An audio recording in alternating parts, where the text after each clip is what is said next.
Anyway, today I want to think about whether Jesus is true for everyone. Is Jesus just one idea that's nice for some people and not for other people? It's kind of helpful for you, but I've got my thing, and it's not really true for me, it's true for you. Is Jesus my truth, but not necessarily yours, would be another way of putting it. That's the Meghan Markle approach, isn't it? I have my truth, I'm living my truth, and it might not necessarily be the truth for everyone, but it's my truth, and I want to live it. Is Jesus like that? Or is he more like the truth of grass is green, concrete is hard, and if you fall on concrete, you hurt yourself? And is it arrogant to say that? I remember back when I was a young man, I was doing school assemblies at my school. And I've been a Christian for a while. I became a Christian when I was 12. But I hadn't really taken my faith seriously. And I started to take my faith quite seriously when I got to about 16. And I got baptized and stuff. And the defining feature of my class at school, my tutor group at school, was that they were chronically lazy. I mean, lovely men. And some of them have done great things now. One of them is a film star, a legit film star. But who's a good friend of mine at school. So that's very sexy, isn't it? But they were unbelievably lazy. If there was a way out of doing anything, they would take that way out, even if it meant suffering. And one of the rules of my school was that every tutor group had to do an assembly once a term. And by doing an assembly, I mean, you know, where you all get into the hall and there's like 180 kids in front of you, your peers, either your house or the year group you're in. And your class is responsible for doing it, right? I thought at the time this is to get the boys used to speaking in public or doing something. Now I realize it's so that teachers don't have to prepare that day, because that's what I do in church. My tutor group were notorious for the fact that no one ever wanted to do this, right? They couldn't be bothered. And so I said, well, I'll do it. I will do it. But here's the flip side. I've started to become quite a serious Christian. So I'm going to talk about Jesus. And what we'll do is we'll watch for when this gets sufficiently irritating for you that it overcomes your laziness. So as soon as one of you wants to do it, I'm not going to stop you, because you'll have got to the point where you're like, I'm bored of hearing about Jesus now. I'm going to do one myself. But until that day, I'm going to do them. I'll do them all, and I will talk about Jesus. And it took 3 years, believe it or not, before someone else said, yeah, I'll have a go now, Phil. It's been a while, hasn't it? I mean,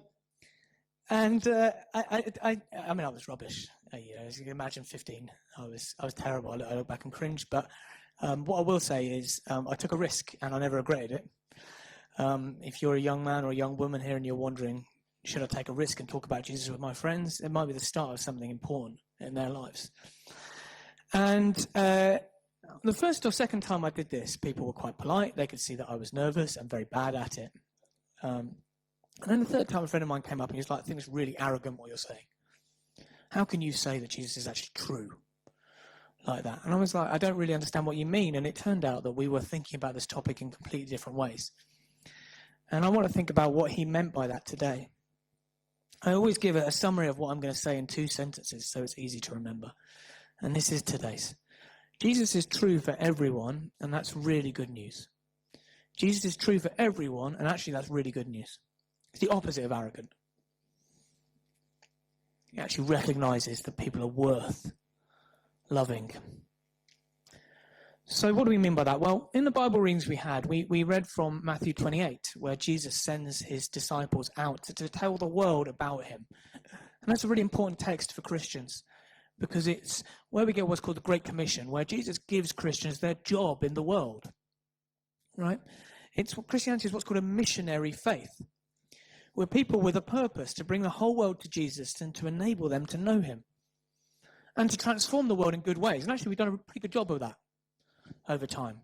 A third of the world is Christian, which is interesting in itself. We transform society everywhere. Christian missionaries have gone. The role and position of minorities has improved beyond recognition. The rule of law has been introduced.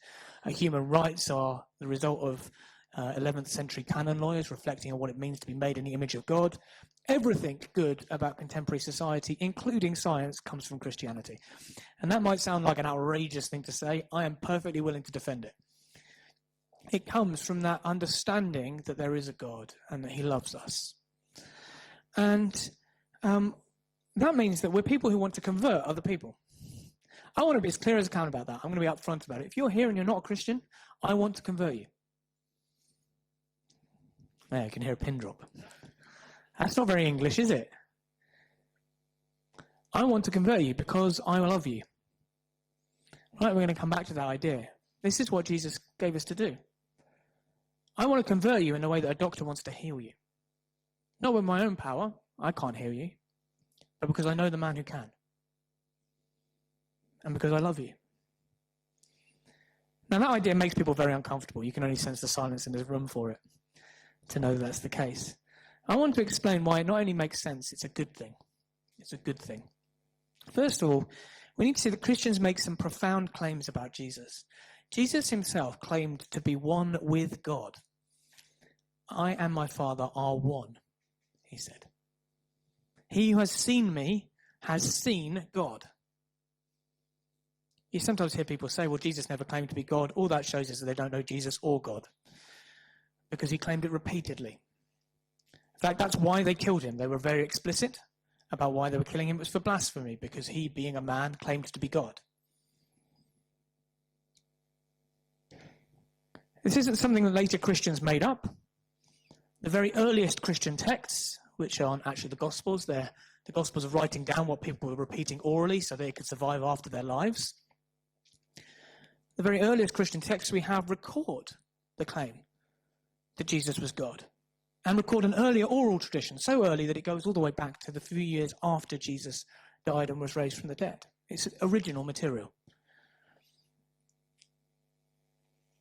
Paul says, when we see Jesus, we see God. In him, God dwells fully.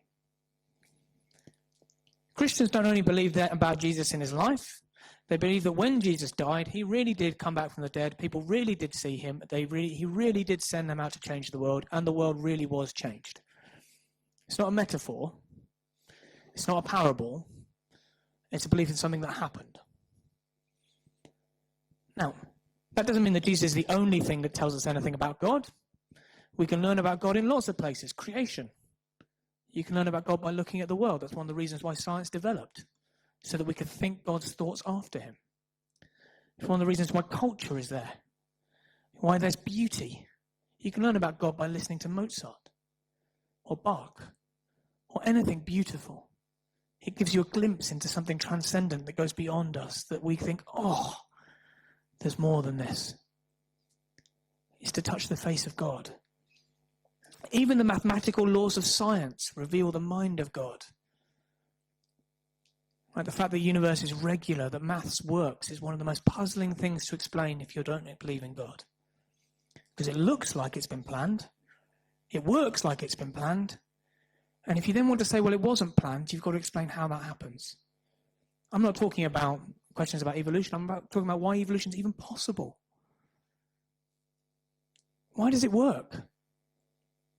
It works because it was designed to work. Because there are mathematical laws in place. When you see them, you see the face of God. If you're interested in that, you could read, there's an evolutionary biologist called Cy Gart, who's also a pastor, who wrote some beautiful books called The Works of His Hands, and he talks at length about this. Or Dr. Collins, who was the head of the Human Genome Project, the great evolutionary biologist, who talks about when he reads the DNA, that it's like reading the language of God. Like someone's literally written a message in your cells to tell you all about him. So we see things in this. We even see God in other religions. Well, that might make you feel uncomfortable. It's not that other religions are without truth, some truth in them. Of course they have some truth in them. It's that what we see in Jesus is the perfect revelation of who God is. It's like they know him a little bit, but in Jesus we see him fully. When you read the creation, you can know him a little bit, but when you see Jesus, you see him fully. He's the fulfillment of everything else. More than that, Christians believe that Jesus is the only way to God. Jesus said, I'm the way, the truth, and the life. No one comes to the Father except through me. Now, that doesn't mean that only people we know as Christians will know God, right? There's a subtle difference there. But it means that in the end, everyone who is saved will be saved through Jesus. Everyone who comes to know God and be transformed by him and lives with him eternally will be there because of Jesus. There is no other path. Now, as I say, there might be other people we don't realize are on that path, and we need to be careful about that. Right? There's a tendency in our wing of the church to judge who's on the path. I've heard it myself. Well-meaning, I say well-meaning, it's difficult to see how she was well-meaning, but it happened, and I want to be charitable. Lady in our wing of the church took it upon herself to try and debate with me whether or not my grandmother was a Christian, and therefore whether she would be in heaven, after she just died. Don't do that. Okay, it caused an enormous amount of pain. And more problematically than it causing me pain, it was arrogant and unjustified. You don't know who will be there. But you do know if they are there, they will be there because of Jesus. This is central to who Jesus claims to be. Now, given that this is what we believe, it makes sense to say that Christianity is true in the sense that concrete is hard. That is to say, it's a truth which is true for everyone, whether you like it or not. Lots of people don't like the fact that concrete is hard. Go into a playground and watch people playing football. Then look at the state of their knees. They don't like the fact that concrete is hard. They will definitely tell you it is.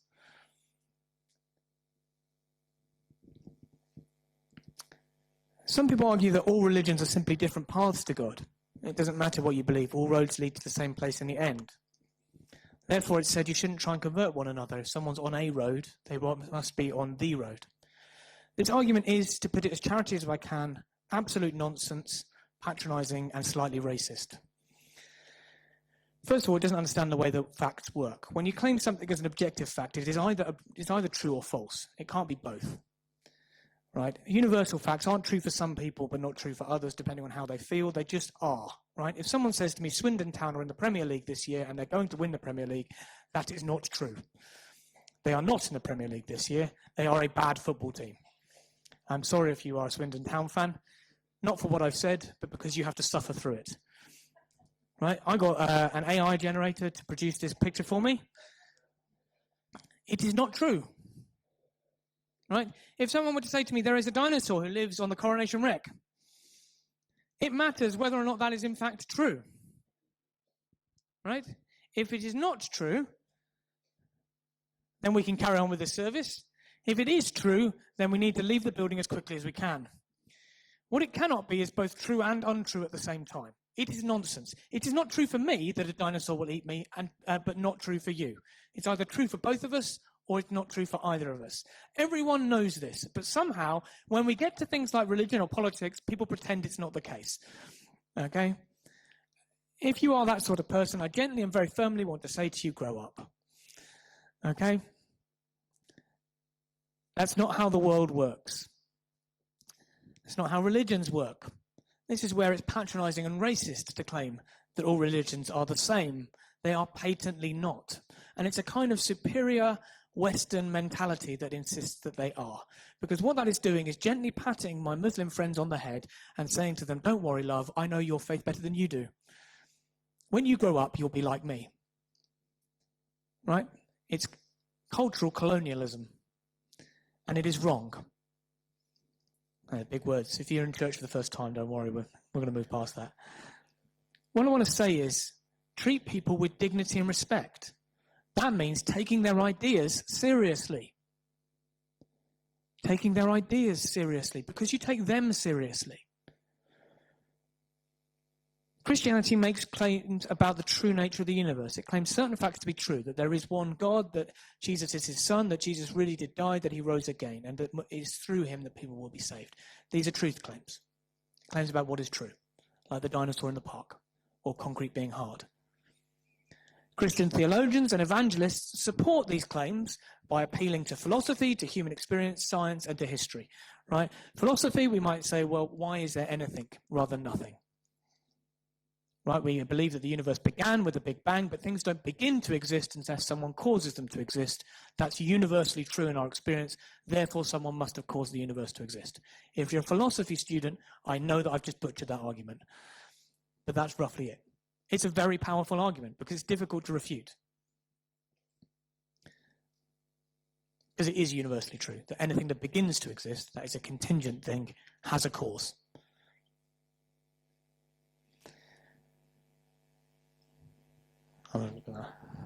There is no dinosaur on the correlation wreck, in case you're worrying. I do want to say, but I hope, because I haven't checked. Human experience. We all know the desire to love and be loved. We experience ourselves as thinking souls, rational souls who exist where our bodies are united things and we have personality, right? If I see Bayern Munich play, the chances are that someone called Harry Kane, that is a person, scores a goal. What I don't say is the ball bounced off a load of carbon atoms that happened to be in that position and it went in a load of other carbon atoms that happened to be shaped like a net. No one talks like that. We behave as if there is a person called Harry Kane and as if he is different from the ball. Right? Everybody knows that. You all experience that in the world every single day. To not believe that you have a rational soul is a colossal leap of faith, and one that isn't justified and that no one really thinks. Right? So we appeal to human experience. Love is real. I love my children. You can tell me till I'm blue in the face that there's no such thing as love, that I don't really love them, it's just an accident. I know that's not true. It's not how I experience life. We look at history, the evidence for the life, death, and resurrection of Jesus. One historian put it this way, not historian, one scientist put it this way. When I look at history, I look at the church, and if I take the resurrection of Jesus out of it, there is an enormous effect that apparently has no cause.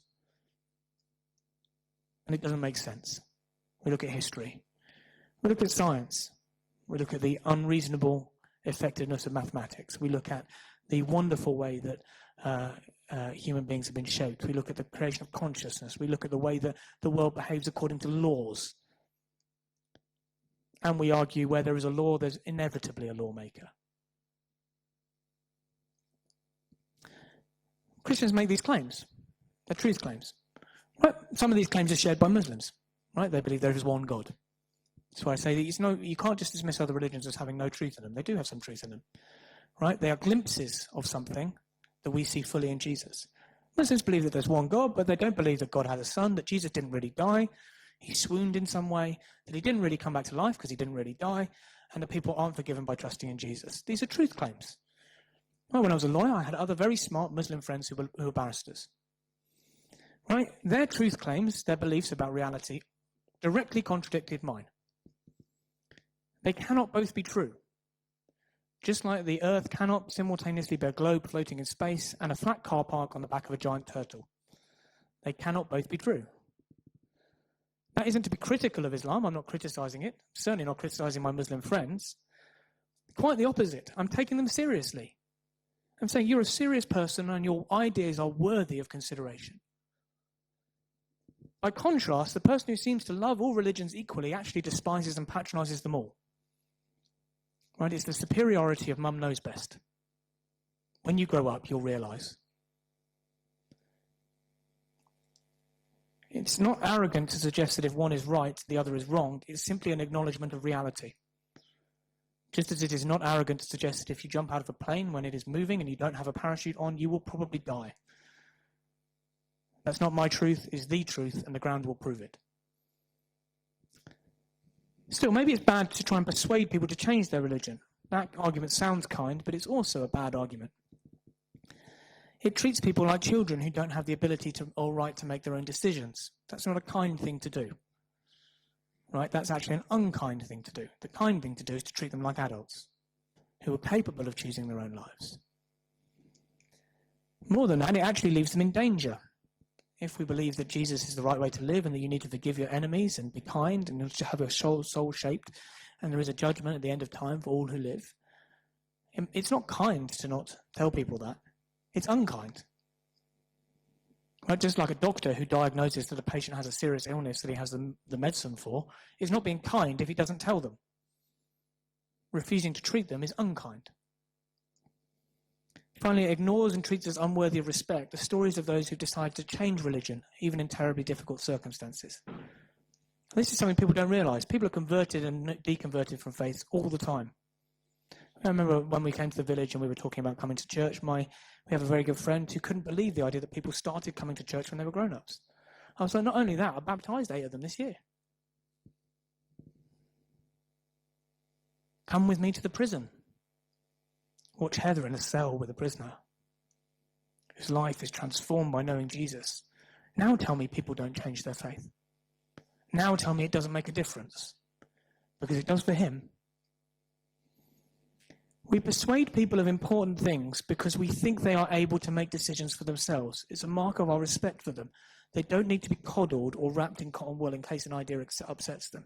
They are a real person with their own mind and desires and eternal soul. Moreover, we try and convert them because we love them. Because we love them. If Christianity is true, and if it's the path to eternal love, then to share it with someone is the most important thing you can do. It's also the only way to make sense of the experience of those who've given their lives for that knowledge of conversion. I'll tell you about the 45 Ugandan martyrs. I've deliberately picked one from each continent. Ugandan martyrs who converted to Christianity in the late 1800s. They were executed by Ugandan King Mwanga II in 1880 when they refused to renounce Christ and go back to the state religion that he wanted to impose. This is an icon of them. They considered converting to Christianity worth dying for. Not converting other people, being converted. Or we might say, what about the 21 Egyptian Orthodox Christians who in 2015 were kidnapped and executed by Islamic State for refusing to renounce the name Jesus? I don't suggest you Google this with an unsafe search on, because there is a video of their executions on the internet and I don't want anyone to see that accidentally. I'm just telling you now. Be careful looking this up. They died praying the name of Christ. As they were given the choice, renounce that name, or we will chop your heads off. Don't tell me that it's not worth dying for. Or those I baptized myself, who I will not put on the screen, who have fled their homes and countries in the Middle East for the sake of choosing Jesus and now cannot return home. Or the young man from Streatham, in jail, waiting for Heather to come back so that he can arrange his baptism, because Jesus is the way out of a gang for him and the path to new life. I could tell you story after story of men and women who have lost enormous amounts in order to gain Christ and consider it a brilliant trade. Christianity takes their stories, often from within marginalized and ignored communities, seriously. These stories are taken seriously because if Jesus really is true for everyone, and that's good news. So what do we do about this? It's been quite a heavy talk. I'm sorry about that. First of all, I want to suggest that the way to respond to this, if you are 12 going through to 112, is to lean into Jesus and commit to him. If what I have said about Jesus really is true, then the truth about Jesus is far better, more profound, and more satisfying than we often remember. But you've got to pursue it. Got to get deep into it. Drink deeply from him. Praying twice a day is the start of that. If you're a Christian, lean into your faith. Get to know it. It is very cool and very satisfying. It has by far the longest and most convincing intellectual tradition in the history of the world, for example.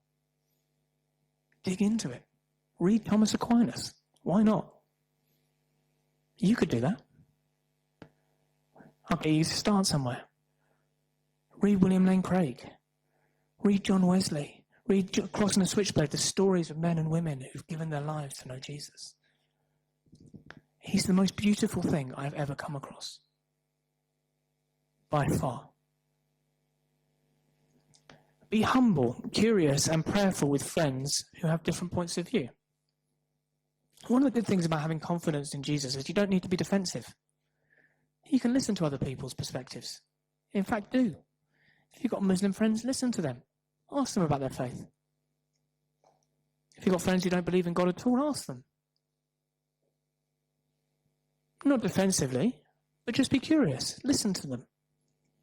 Evangelism is only morally good when we genuinely care about the people we're going to. Right?